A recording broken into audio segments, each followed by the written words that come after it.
My lifelong struggle has been my weight. Battled it since elementary, since a child. Just it progressively got worse. High school came, I was 100 pounds overweight. College came, 150 pounds overweight. And as I entered my adulthood, I was morbidly obese, high blood pressure, the whole shebang, everything out there, I had it. And nothing worked, diets as a kid, went to fat camp growing up, that didn't work. Every type of idea, every type of program, every type of diet you can think of, I was on it. Calorie counting, watching the carbs, the whole shebang. So getting into an adulthood, my lifestyle was very unhealthy and it was affecting my weight tremendously. I've always pretty much had a low self-esteem. Coming from childhood up, there are many different variables and I think they all pinpointed at my weight. That was the easiest place people could pick. That was the most visible thing people could point out. Here's a big guy, let's make fun of his weight. So even if I might not have been feeling bad about my weight, at the end of the day, it all came back down to my size. That's the one thing I couldn't hide. I was about 150 pounds overweight when I started doing stand-up.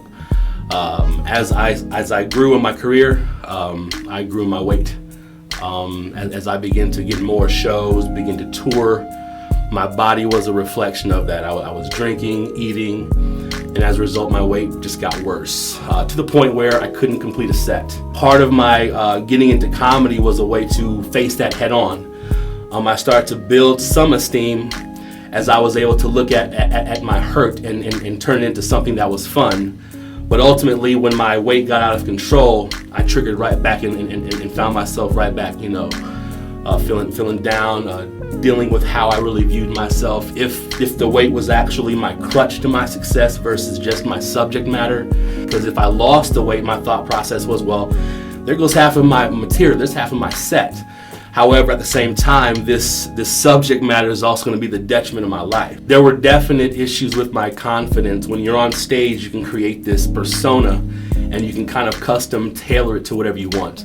So naturally, I was a confident guy in my form when I was on stage, but the insecurities began to break through into my material. I started writing jokes that were too honest. To be confident is more than just standing up with a smile. You need to feel it from within inside and from the heart. And coming out of my heart there was no confidence there. It was basically just an act. And it began to be very visible that I was acting out my confidence versus living it out. Club bookers, club goers begin to respond like, what's this guy's problem? This is no longer funny. This is kind of sad.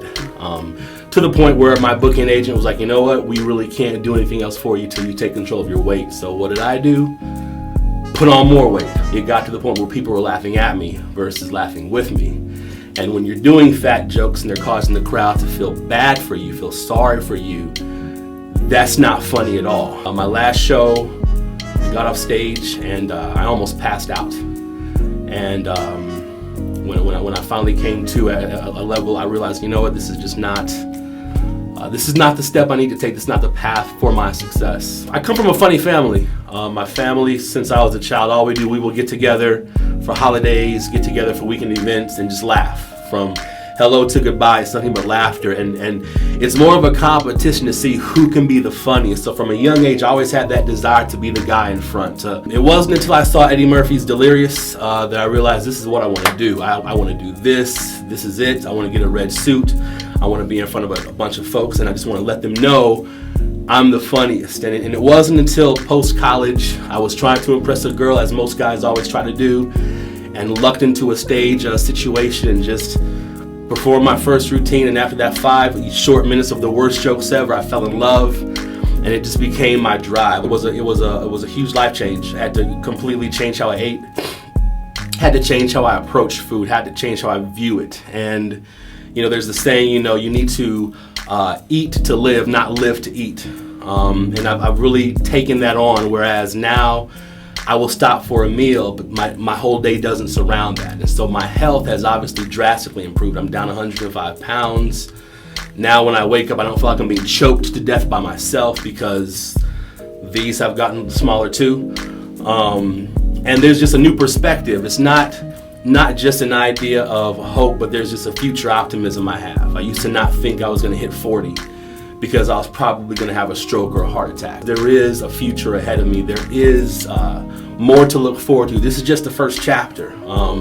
getting on stage again and getting through my full 30 minutes, and I'm sweating, but I'm not exhausted. I'm not out of breath. I'm not just waiting for that red light to end my show. In fact, it's kind of a bummer now because I want to keep going because the energy's there. Looking from where I started to where I am now, there's a whole new perspective. There's a whole new optimism, and moving forward, I know I'm going to continue to pursue that goal and that dream because my health is with me now. Now that I've taken my weight head on, I'm not just admitting to my addiction, but taking steps to make a lifestyle change.